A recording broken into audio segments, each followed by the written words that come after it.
Hello friends, welcome to our channel Saptah GS classes. तो चलिए start करते हैं। लेखपाल सफलता बैच के अंतर्गत हम पढ़ रहे हैं पॉलिटी के बारे में, इंडियन कॉन्स्टिट्यूशन के बारे में। ठीक है, आज का जो हमारा टॉपिक है वो है भारतीय संविधान की उद्देशिका अथवा प्रस्तावना। सबसे पहले हम जानते हैं उद्देशिका को लेकर के, उद्देशिका का जो प्रस्ताव है वो किसने प्रस्तुत किया था। तो आप जानते हैं, इससे पहले भी हमने डिस्कस कर लिया है, जब भारतीय संविधान सभा की बैठक हो रही थी 13 दिसंबर 1946 ईस्वी को। कब? 13 दिसंबर 1946 ईस्वी को पंडित जवाहरलाल नेहरू जी ने उद्देश्य प्रस्ताव को पेश किया था। ठीक है, और वही चलकर आगे भारतीय संविधान की प्रस्तावना या भारतीय संविधान की उद्देशिका बना। तो ये बात याद रखना कि नेहरू जी द्वारा प्रस्तुत उद्देश्य प्रस्ताव ही बाद में भारतीय संविधान की उद्देशिका बना। ठीक है, इसको लेकर सबसे ज़्यादा जो सवाल पूछे गए हैं प्रस्तावना को या उद्देशिका को लेकर, उद्देशिका और प्रस्तावना एक ही चीज़ है। ठीक है, इसको लेकर जो सबसे ज़्यादा सवाल बनते हैं वो ये बनते हैं कि क्या इसमें संशोधन किया गया है या नहीं, ये संविधान का भाग है या नहीं।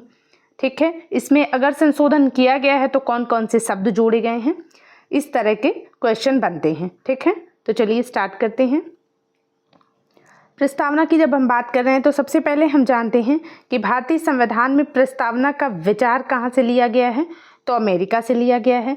प्रस्तावना की भाषा कहाँ से ली गई है, तो वो ऑस्ट्रेलिया के संविधान से ली गई है। ठीक है, प्रस्तावना का जो विचार लिया गया है वो अमेरिका के संविधान से लिया गया है। जो प्रस्तावना की भाषा ली गई है वो ऑस्ट्रेलिया के संविधान से ली गई है। ठीक है, प्रस्तावना को संविधान की आत्मा किसने कहा, ये बहुत इंपॉर्टेंट क्वेश्चन इस तरह के बनते हैं कि प्रस्तावना के बारे में किस तरह के स्टेटमेंट किसने दिए हैं। तो संविधान की आत्मा प्रस्तावना को कहा है ठाकुरदास भार्गव ने, इनको याद रखना बहुत इंपॉर्टेंट है। और प्रस्तावना को संविधान का मुख्य बिंदु किसने कहा है, तो वो कहा है अर्नेस्ट बार्कर ने। ठीक है, तो इन दोनों बातों को याद रखना। प्रस्तावना के अनुसार संविधान की समस्त शक्तियों का स्रोत भारत के लोग हैं, तो ये भी याद रखना। प्रस्तावना समस्त शक्तियों के स्रोत को बताती है कि संविधान की जो समस्त शक्तियां हैं उनका स्रोत क्या है, तो उनका स्रोत है भारत की जनता। ठीक है, प्रस्तावना को न्यायालय में प्रवर्तित नहीं किया जा सकता, ये बात भी बहुत इंपॉर्टेंट है।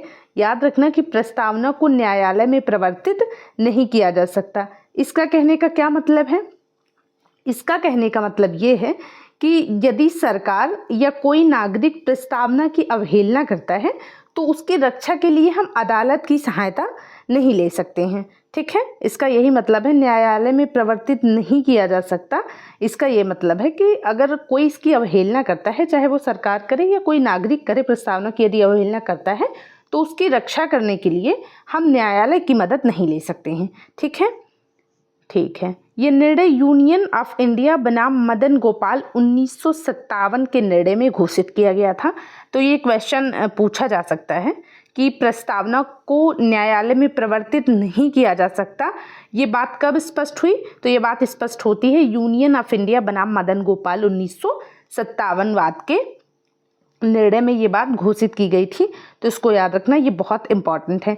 प्रस्तावना में जो शब्द दिए गए हैं, है ना, हम भारत के लोग, और इसकी जो लास्ट लाइन है कि इस संविधान को अंगीकृत, अधिनियमित और आत्मार्पित करते हैं, ये शब्द ही भारतीय संप्रभुता का उद्घोष करते हैं, भारतीय लोगों की सर्वोच्च संप्रभुता का उद्घोष करते हैं। तो कभी आप प्रस्तावना को पढ़िए भी एक बार, है ना।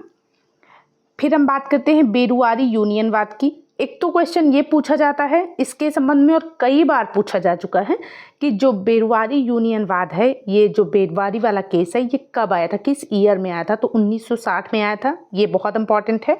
जो बेरुआरी यूनियन केस है ये कब का है, 1960 का है।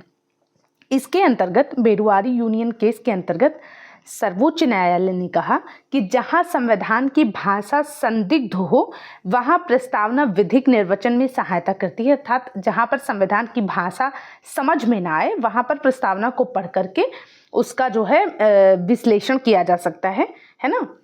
और इसी केस में, बेरुआरी केस में ही सर्वोच्च न्यायालय ने प्रस्तावना को संविधान का अंग नहीं माना। तो ये क्वेश्चन पूछा जा सकता है कि ऐसा कौन सा वाद था जिसके अंतर्गत सुप्रीम कोर्ट ने प्रस्तावना को संविधान का अंग नहीं माना, तो वो है बेरुआरी यूनियनवाद 1960। मोस्ट इंपॉर्टेंट है, याद रखना। आगे चलते हैं। अगला और बहुत इंपॉर्टेंट केस है ये, केशवानंद भारती बनाम केरल राज्य, और ये कब का है? 1973 का है। बेरुआरी जो केस है वो कब आया था? 1960 में आया था। जो केशवानंद भारती बनाम केरल राज्य का केस है ये 1973 का है। ठीक है, इसके अंतर्गत कहा गया कि प्रस्तावना संविधान का अंग है, इसलिए विधायिका उसमें संशोधन कर सकती है। जब बेरुआरीवाद में प्रस्तावना को संविधान का अंग नहीं माना तो फिर संसद उसमें संशोधन कर भी नहीं सकती, क्योंकि जो संविधान का अंग होगा वहीं पे संसद हमारी संशोधन कर पाएगी, तो वहाँ पे तो अंग माना नहीं था। इसके बाद जब केशवानंद भारती बनाम केरल का जो केस आता है, इसके अंतर्गत फिर माना गया सुप्रीम कोर्ट के द्वारा कि जो प्रस्तावना है वो संविधान का अंग है, इसलिए संसद अर्थात विधायिका प्रस्तावना में संशोधन कर सकती है। दूसरी बात क्या कही गई कि सर्वोच्च न्यायालय ने मूल ढांचे का जो सिद्धांत है, बहुत इंपॉर्टेंट है, मूल ढांचे का सिद्धांत, थ्योरी ऑफ बेसिक स्ट्रक्चर, ये कब आई? तो ये आई केशवानंद भारती बनाम केरल केस में आई। ठीक है, तो याद रखना सर्वोच्च न्यायालय ने इसी केस में मूल ढांचे का सिद्धांत दिया तथा प्रस्तावना को संविधान का मूल ढांचा माना। ठीक है, तो ये बहुत इंपॉर्टेंट है, इसलिए इसको याद रखना। किसी भी चीज़ को मूल ढांचा का जो टैग दे देने से होता क्या है, तो संसद जो है ये संविधान का जो मूल ढांचा है उसमें कोई नकारात्मक संशोधन नहीं कर सकती है, कोई नेगेटिव परिवर्तन उसमें संसद कर नहीं सकती है। संसद वैसा संशोधन कर सकती है जिससे मूल ढांचे का विस्तार हो, मूल ढांचे का मजबूतीकरण हो, मूल ढांचे को बल प्राप्त हो, ऐसा कोई संशोधन तो संसद कर सकती है। ठीक है, तो इस बात को भी याद रखना कि संसद संविधान के मूल ढांचे में नकारात्मक संशोधन नहीं कर सकती, हालांकि मूल ढांचे का विस्तार संबंधी संशोधन कर सकती है। ऐसा संशोधन कर सकती है जिससे कि मूल ढांचे को और अधिक ताकत मिले। ठीक है, प्रस्तावना में संशोधन कब हुआ है? तो एकमात्र संशोधन हुआ प्रस्तावना में, 42वां संविधान संशोधन कब हुआ है? 1976 में। ठीक है, एक ही बार हुआ है। क्या किया गया इसमें? प्रस्तावना में 3 नए शब्द जोड़े गए थे, एक समाजवादी, दूसरा है पंथ निरपेक्ष और तीसरा है राष्ट्र की अखंडता। और ये बहुत बार पूछे जा चुके हैं, तो इनको याद रखना, समाजवादी, पंथ निरपेक्ष और राष्ट्र की अखंडता, ये 3 शब्द प्रस्तावना में जोड़े गए। कब जोड़े गए? तो 42वें संविधान संशोधन अधिनियम 1976 के द्वारा। ठीक है, आगे चलते हैं। प्रस्तावना में क्या क्या दिया गया है, तो इस चीज़ को लेकर भी कई बार क्वेश्चन पूछे जा चुके हैं। प्रस्तावना में 3 प्रकार का न्याय है। कितने प्रकार का? 3 प्रकार का, सामाजिक न्याय, आर्थिक न्याय और राजनीतिक न्याय। प्रस्तावना में 5 प्रकार की स्वतंत्रता का वर्णन है। 5 प्रकार की स्वतंत्रता में विचार की स्वतंत्रता, अभिव्यक्ति की स्वतंत्रता, विश्वास की स्वतंत्रता, धर्म की स्वतंत्रता और उपासना की स्वतंत्रता। इन सबको भी याद रखना, 5 प्रकार की स्वतंत्रताएं हमें प्रस्तावना से प्राप्त होती हैं। और 2 प्रकार की समानता की बात की गई है, प्रतिष्ठा और अवसर की समानता का उल्लेख किया गया है। तो याद रखना, प्रस्तावना में 3 प्रकार का न्याय, 5 प्रकार की स्वतंत्रता और 2 प्रकार की समानता का वर्णन किया गया है। फिर हम प्रस्तावना को भी देख लेते हैं। ठीक है, प्रस्तावना की एक हमने फोटो ऐड की है। नेहरू द्वारा प्रस्तुत उद्देश्य संकल्प, जो आदर्श प्रस्तुत उद्देश्य संकल्प में जो आदर्श प्रस्तुत किया गया उन्हें ही संविधान की उद्देशिका में शामिल कर लिया गया। ये बातें हम कर चुके हैं।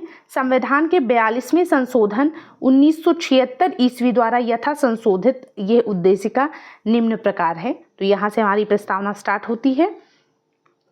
हम भारत के लोग भारत को एक संपूर्ण प्रभुत्व संपन्न, समाजवादी, पंथनिरपेक्ष, लोकतंत्रात्मक राज्य बनाने के लिए तथा उसके समस्त नागरिकों को 3 प्रकार के न्याय, सामाजिक, आर्थिक और राजनीतिक न्याय, 5 प्रकार की स्वतंत्रता, विचार, अभिव्यक्ति, विश्वास, धर्म और उपासना की, 2 प्रकार की समता, प्रतिष्ठा और अवसर की समता प्राप्त करने के लिए तथा उन सब में व्यक्ति की गरिमा और राष्ट्र की एकता, व्यक्ति की गरिमा और राष्ट्र की एकता और अखंडता सुनिश्चित करने वाली बंधुता बढ़ाने के लिए दृढ़ संकल्प होकर अपनी इस संविधान सभा में आज तारीख 26 नवंबर 1949 ईस्वी मिति मार्गशीर्ष शुक्ल सप्तमी संवत 2006 विक्रमी को एतद् द्वारा इस संविधान को अंगीकृत, अधिनियमित और आत्मार्पित करते हैं। तो ये रही हमारे संविधान की प्रस्तावना। आई होप आपको ये क्लास पसंद आएगी। अगर आती है तो प्लीज़ इसे लाइक और शेयर ज़रूर करें और अपना फीडबैक भी हमें ज़रूर दें। Thank you so much.